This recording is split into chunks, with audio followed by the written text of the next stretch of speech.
Welcome to Man Does Tech, where I solve the problems you didn't even know you had. You should start by stopping automatic sync so deletions don't immediately reappear. Open Settings and go to Accounts or Users and Accounts, then pick your Google account. Once selected, turn off Contacts Sync. This prevents the phone from pulling contacts from Google while you work. Make sure you use the account that actually hosts the linked contacts. If you have multiple Google accounts, repeat. Otherwise, you'll delete locally, but see them return when sync resumes. Now remove the links and delete what you don't want. Open your Contacts app and filter by account to spot Gmail linked entries. Tap a contact, choose Edit, and use the Unlink or Remove Link option to separate merged records. This keeps non-Gmail data intact. For many entries, disable Contacts Sync, then select multiple contacts and delete them locally.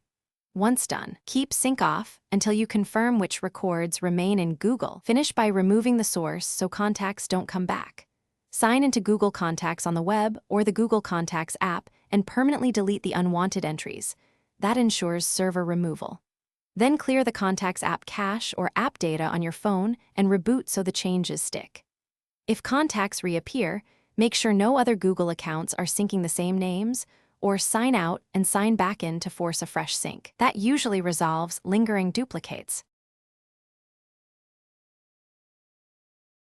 Thanks for watching. If you found this helpful, don't forget to like and subscribe.